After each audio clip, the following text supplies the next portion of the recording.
Yo, what up? This is D Knight, and you're listening to the Pardon the Interaction podcast. My oh my, we've had so much going on. For starters, in case you missed it, we've got a new addition to the Pardon Pie family, Tara Dublin. Make sure you go follow her on Twitter at Tara Dublin Rocks. Also, pick up a copy of her book while you're at it. Make her day, The Sound of Settling. A very fun and interesting read compared to the things we talk about on this podcast.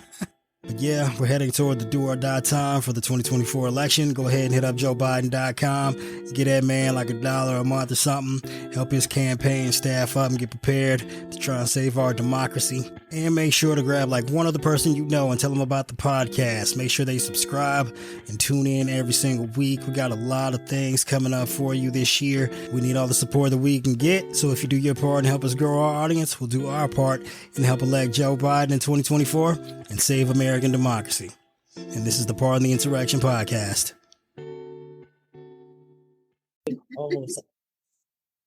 Yeah, it's incredible that you know Carol so well. You know what she's going to drink before she starts drinking. So I don't know, is mixing the tea I made last night with bourbon really considered bougie? If you have... I did not specifically make it for a cocktail. I just left the pot out on the counter and then said, I'm going to make that in my cocktail. I'm going to put that... If you have goldfish with it, yes, that's pretty bougie. Goldschlager? Oh, goldfish. Goldfish. Yeah, not gold... No. Yes, I have not. I've had like a bottle of Goldschlager in my house for like 8 years. I had Goldschlager since 1995 when I was drunk in Vegas. Did you remember what year it was? Maybe she doesn't go to Vegas that often. Well, from here it's like super cheap, so I used to go a lot. But yeah, when I was like hanging out with Omar Epps, and this is already getting out of control. Already. All right. You're going to have to sober up to help us navigate this podcast. Yeah, that's not happening. Okay. How many shots did you take? Define shots. Or how many? How much alcohol did you consume over the short amount of time since we've been preparing for? A lot. Don't you Mine has been less a lot. You can taste. You heard all that stuff she listed that she started talking about at the beginning. She needs that. She needs to escape the reality of that line of thought. I'm not judging. I'm not judging. I'm just saying. If anyone needs a drink, I totally understand like that feeling. Sometimes the feelings have just got to die. You have to drown them in alcohol. Yeah, no, I totally get it. Whatever floats your boat. If there's literally anyone on this planet who understands the need for alcohol consumption at this point, in the day, week, month, year, it is your boy over here. I can totally relate. But all right, we'll figure it out. No matter how sober or how much of a lack of sobriety we all have individually. Yeah, and in case that part ended up in the pod, I don't want to sound like I was encouraging all of those addictive habits. I'm like, if you're down, do some drugs. Hey, look, the way I cope with a number of issues in my life is through copious amounts of alcohol. So I guess if I'm the bad guy in that department, oh well. And I write terrible songs. Okay. 1, 2, 3, 4. Hey, this is D-Night. This is Carol. This is Ty. And you're listening, and Ty is drunk. And you're listening to the Pardon the Insurrection podcast, where we vote for presidents who don't need immunity because they never tried to overthrow the fucking government. But before we get to all of that, of course, we have to give a shout out to our sponsor, Sheets and Giggles. They have the most incredible sheets on planet goddamn Earth. And if you're getting terrible nights of sleep, it's probably because your sheets suck and you need to upgrade. Stop being cheap. Stop being broke. Get off your ass. do some work, make some money, buy you some sheets from sheetsandgiggles.com. And, Duck your shitty sheets. and, I guess Shitty sheets. if it's out of your control and you can't help it being broke like the rest of us, we got some links in the show notes for you to get a little discount on those sheets from Sheets and Giggles, courtesy of Part of the Interaction. You're more than welcome. Also, we got a couple other things in the show notes, some links to support the show. I mean, I don't really feel comfortable asking for your money. Giving your money. Because I don't do this for money. I do. Ty has been endeavoring in some difficult financial times. So if you want to support Ty's alcohol habits, you can like sign up to support the show. I recommend not getting like, fantastically wild with your contribution. We're probably not worth it. So $3 a month, I think, is the lowest possible option. Go with that. And there's some people who've like subscribed to my Twitter account, like the subscription where she's got some Svedka, that is a brand of vodka. I suggest if you are in the alcohol consumption business, first of all, avoid vodka just generally speaking. But if you must consume vodka, do better than Svedka. Did you just say it was $8, Ty? 18. Oh, goodness. Yeah, well, there goes our vodka sponsorship. I'm sorry. No, there's some people signed up, like subscribe to my Twitter account, where it's like, you can subscribe for like $2 a month or something on mine. And I don't ever tweet anything for those people. Like, the only reason I signed, this is a long tangent. I don't even know how I got started on this. But yeah, the only reason why I started the subscription thing was so I could sign up for like Twitter Blue and engage in like the ad affiliate program where Elon pays you to, based on your views to post or whatever. So I basically pay $8 a month for Elon to pay me like $100 a month for all the fucking tweeting that I was going to do anyway, for free. Yeah, that's fucking incredible. Oh, wow. It seems like the very essence of kind of a pyramid scheme there. But if you, one of the most successful regular type people on Twitter, is only pulling in a net $92 a month for all of their effort, wow, he is getting a really good deal out of you.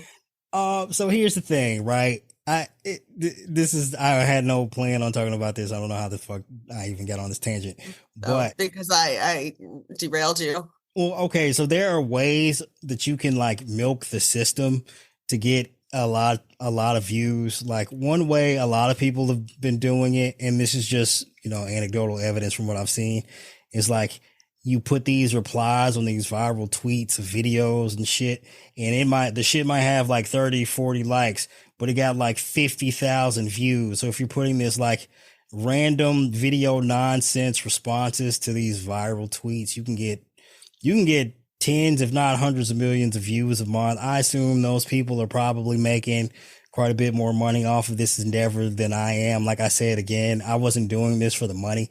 I was just already tweeting. So I was like, fuck it. He can give me some money to do what I was going to do anyway. Like, this is what you get. Like, all right, you want to be a fucking asshole and a dick to your subscriber base, telling them to pay you $8. Okay, pay me $100. Anyway, so the subscription thing comes with like you get like $2 and you can, post private content to just your, I guess your paying audience or whatever.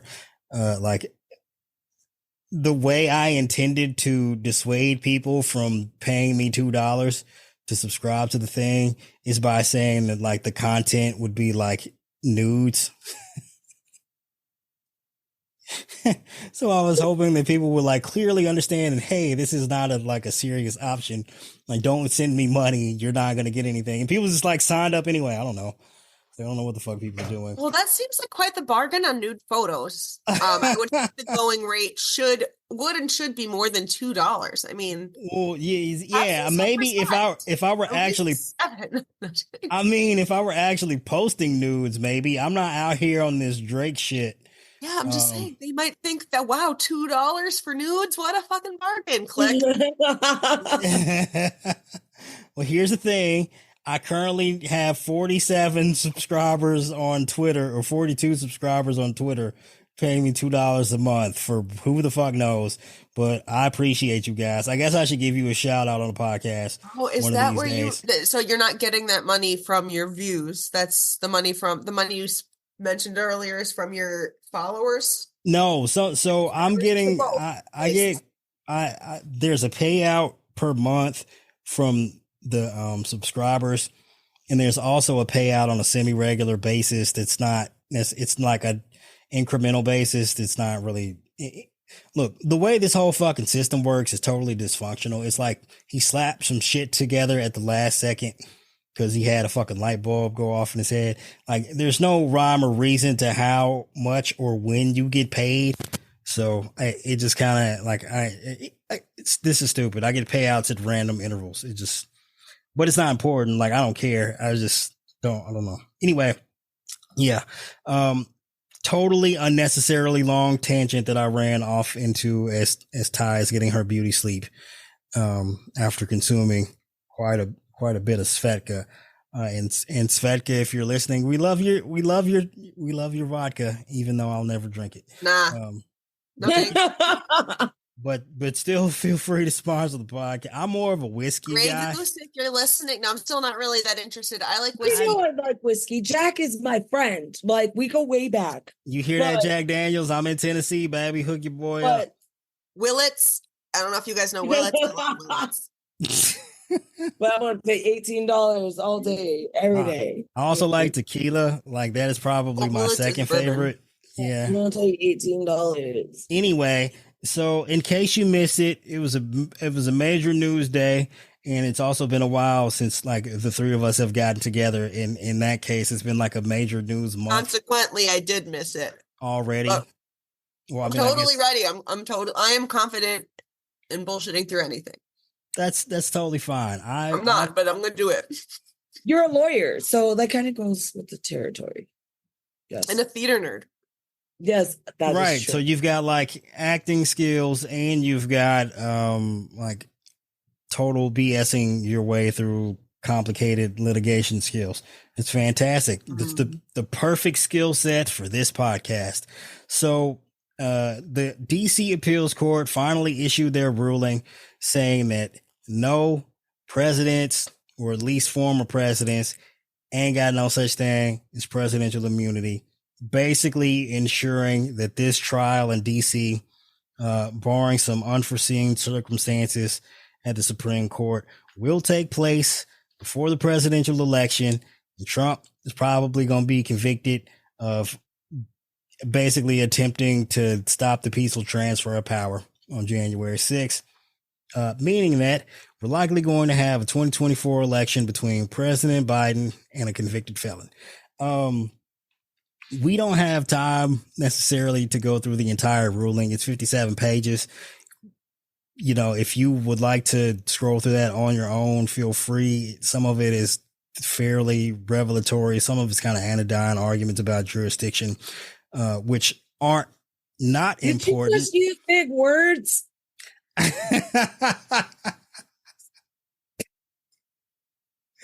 Not as big as Poughkeepsie, Ty. You'll never know how to spell it. No, I'm just kidding.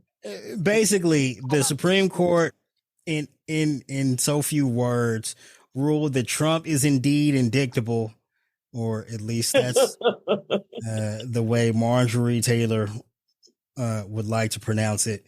Trump is indictable. Ain't no such thing as presidential immunity. Marge likes to consider herself pretty indictable. Yeah, I'm sure. She's able to get the dick in, but Yeah, she's been indicted quite a bit since her arrival to Congress. fuck Carol, that was gross. Because it's Marjorie Taylor Greene. That was such a good one. Hey, look, I feel like we are slandering Marjorie Taylor Greene here, because we haven't necessarily seen her engage. I love this for her. Any outright hoe-ish behavior. I didn't say she was a hoe. No, but I mean, like, we're implying some. It's implied. That she's had sex before. Not that she's But had she's sex before. implied. We know that. It's implied. but I mean, she's not like. She's I not would like, never use that as a slur. No, but I'm just saying she's not I like would high five her even and then punch her because she sucks. yeah, she sucks. High five her first for her sexual conquests. You get it, girl. But then don't turn around and be a fucking hypocrite and stop that is other also people. the issue. She's also never been like at a theater groping dick in front of kids. So, like whatever like unkind things you might want to say about Marjorie Okay, Greene's that one time promiscuity. that I was there, I'm not gonna slut shame, but Anyway, so long story short, the Supreme Court ruled a number of things in this attack on Trump's claims that a president needs Supreme immunity. Court, wasn't it the appeals? I'm sorry, did I say Court of Supreme Court? Appeals? It's been a long day. Yes, the DC Circuit Court of Appeals ruled that among a number of things that one, Trump doesn't have immunity. It would be insane to give a president immunity for a number of reasons, but largely, if you did give the president immunity, you would basically end democracy. You would end like the separation of powers. You would end checks and balances. Like a president could basically do anything. Like part of the president's job, it's written in the Constitution, is to faithfully execute the laws. If you gave a president immunity, but what would happen to the supply chain? Like it would fall apart. the supply change. Fall That's when you All right. change one supply for another along a chain. All right, there's this video of Trump being interviewed by Fox News. I can't remember which particular host, in which he claims that what was it? He's saying that Biden broke the supply change. I'm totally assuming he meant supply chain there. Well, don't assume because we're talking. Yeah, that's the thing, right? And I was like, well, maybe his favorite band is the Chainsmokers. I don't know what was going on there, but yeah. So working on the change. Back to DC. Another thing, they basically set up. The DC the Court of Appeals. The thing we were just talking about. Got it. Going to help the people in the back. Yeah, they basically set a mandate that as of next week, barring some kind of appeal to the Supreme Court, the stay on the DC trial will be lifted, likely meaning that given that we've basically had a 2-month delay thanks to this appeal, that Trump's trial in DC, again, barring some shenanigans from the Supreme Court, will probably be on track to take place sometime around, at the earliest, the end of May, but more likely June, because it's been like a 2-month delay. You tack on 2 months from the original date of the DC trial for his January 6th activities, and you end up somewhere around, I don't know. Again, Unless they're ready. I'd be ready. I mean, so the thing is, no, you're not. There's not fucking giving you a 2 month delay. Fuck you. No, so Chuck-in won't do that because she's already said in a number of on one occasion that Trump probably needs at least 7 months to prepare for the trial. And given that this thing's been on hold for a couple of months, and he had only had 5 months to prepare up to this point, it's probably going to give him the extra time. I mean, again, thanks to this appeal and the ruling from the DC Circuit Court of Appeals, there was a stay. There was he basically had no obligations to continue preparing for trial while waiting for this interlocutory appeal. That's probably a fancy word you're going to hear bandied about. It's just basically like an appeal that can take place before the trial. In most circumstances, when it comes to criminal trials, appeals take place after the fact. But Trump managed to sneak one fucking in because his lawyers are always making some asinine arguments that no courts typically ever had to adjudicate. Anyway. So yeah, fun times. Again, there are a number of our friends on the internet who will give you more long form, in-depth analysis of this this opinion by the DC Circuit Court of Appeals. I personally like the Jack podcast with our homegirl Allison and, you know, Andy McCabe, if you're familiar with his work from his time as the former acting director of the FBI. And his real name is McCabe. This man has overcome a lot. Andrew McCabe, okay? Oh. But yes, he has. Well, then Andrew McCabe he's gotten everything handed and everything handed to him on a silver plate, I assume, if you're calling him McBabe. All right, so here's another side tangent. So that's my point, is that attractive people are treated. So AG, you know, the homie, she's got a number of podcasts, but she has podcasts with two co-hosts, you know, from the former Trump administration days, and as well as like the former Mueller investigation days. She does one, Jack, with Andrew McCabe, and she also does Cleanup on aisle 45 with Pete Strzok. You're familiar with those two individuals, correct? You know those guys? Sure. No. I was listening and know what you're talking about. So Pete Strzok. I promised to disappoint you. All right. Yes. I know. Yeah, I got all on these weird fucking tangents today. So Pete Strzok is a former FBI agent of noteworthy acclaim from his role in the investigation of the Russian illegals.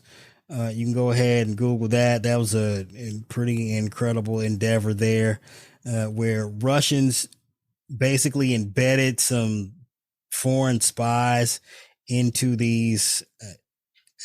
They basically put them in the covers in Canada and had them attempt to like use those covers to infiltrate different areas of like the American landscape, from politics to you know, academia, and anyway, long story short of that is Pete is basically a counterintelligence expert. You know, you might know him more recently from being the guy who interviewed what's that dickhead's name? Mike Flynn, that guy. Oh, that dickhead. There's so many dickheads. When he was Trump's national security advisor and basically lied about his conversations with the Russians, which a number of other people associated with Trump would eventually engage in. So yeah, that guy, Pete Strzok. So Andrew McCabe, you might remember him from, well, you know, when James Comey got the boot, somebody had to take his place. One keeps following up after the next. Yeah, so I am personally, as much as I love McCabe and as hot of a dude as he is, I'm more team Pete. So I don't know how you guys feel about that. Like, we can put up a Twitter poll. Are you team McCabe? Are you team Pete Strzok? I don't know. Like, Pete's more on my alley.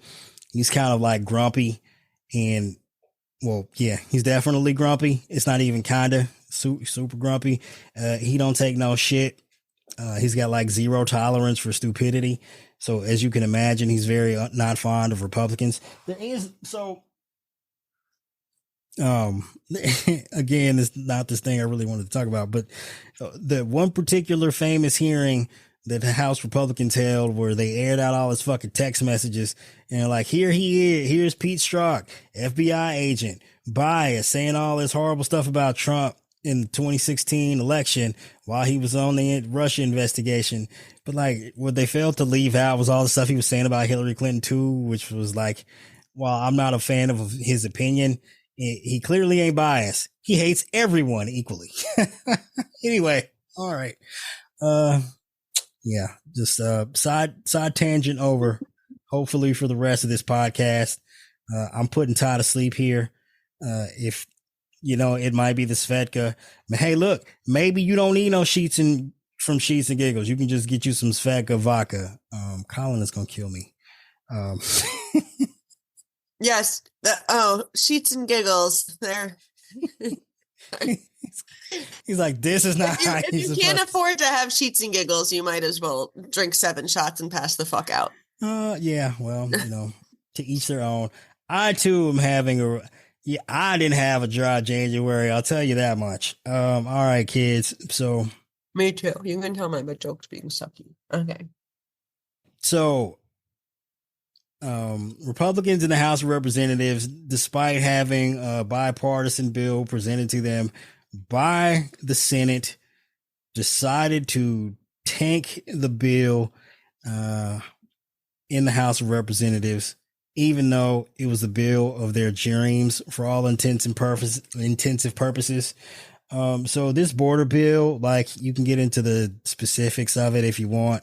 There was a lot of funding in there for basically what we would consider our pet projects on the left. Aid for Gaza, a little bit of money for Israel, largely supporting Ukraine in defending themselves against Russia. Quite a few other things, some concessions that we were asking Republicans to make on asylum seekers here. I mean, it's a whole smorgasbord of things in exchange for what I would consider to be some pretty fairly fucking extreme border policies. Like, if Republicans passed this shit, if a Republican was president and passed this bill, like, they would worship him the way they worship Reagan. And you can take that as a slur if you'd like, considering how terrible of a fucking president Reagan was. And like, the irony of this is they've spent all these months, I guess technically, Carol, they've spent years, if not decades, attacking immigration at the border, and then they finally have a chance to get all of the things that they have on their wish list, and they're like, "Nah, we can't do this shit because Trump don't want us to, because he wants to campaign on it." It was insane. It was crazy. They can't get shit done, and that's their campaign. That's the campaign slogan. Well, I mean, it's basically like when in 2020, when Trump his campaign slogan was like, "Look at Biden's America," and it's like, his country that he was still currently running.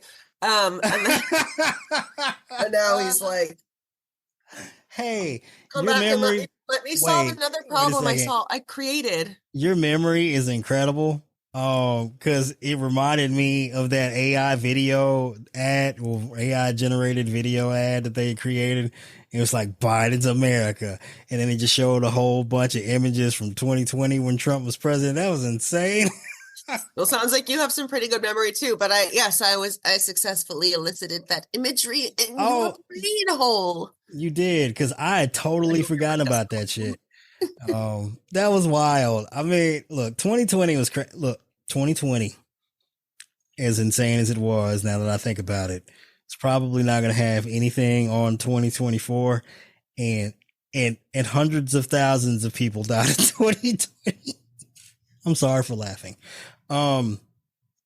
Yeah. So I don't know, Carol, like, just these people, man, they fucking drive me insane. Like, it's one thing to pass on the border bill because you don't think it's good politics. It's another thing to like cave to an insane person who was telling you don't pass the border bill because it's not good politics, so he can run on it in 2024. Like you can't tell me this thing is such a like pertinent emergency and it needs to be solved immediately, but also we can't pass a bill to fix it. Vote for me in 2024. Like, what the fuck? I don't understand. I just again, and he's also causing the problem. So, but I guess, anyone who would vote for him wouldn't have made that connection. Nah. I mean, well, the thing is, it's also not just that they're not passing it. Trump's out here like, yeah, blame me. And Biden's like making ads out of the shit. And he's like, okay. It is so wild. Like, blame me. It's my fault. Yeah. Fault. Nothing at all. It is wild. Well, it's definitely driving a wedge between Republicans in the House. Because there a lot of Republicans are like, hey, you know, if you put this bill on the floor, we would pass it. And that's exactly why Ron Johnson being a bitch and ain't putting it on the floor, because they don't want Biden to get credit for fixing the border, even though they could just do what they've been doing and like pass the bill, get what they want, but also lie and say it's not good enough. I don't know. I hope no Republican strategists are listening to this podcast. They're all such fucking pussies. Like, not one of them can overcome the prisoner's dilemma, or they just don't want to. Carol, Like, I prefer you not to refer to them as pussies because I eat pussy. I would never eat Republicans. Well, if you ate them, they'd go away and die. Well, I mean, I don't typically. Not pussies. Okay. But yeah, so prisoner's dilemma, game theory reference. It's like the reason why these morons can't break free of Trump is because the more of them that would band together in opposition to Republican insanity, the more it would incentivize the few to cling closer to Trump to gain more power, and therefore it would negate the actions of anyway. It's a never ending vicious cycle of Republican stupidity over here.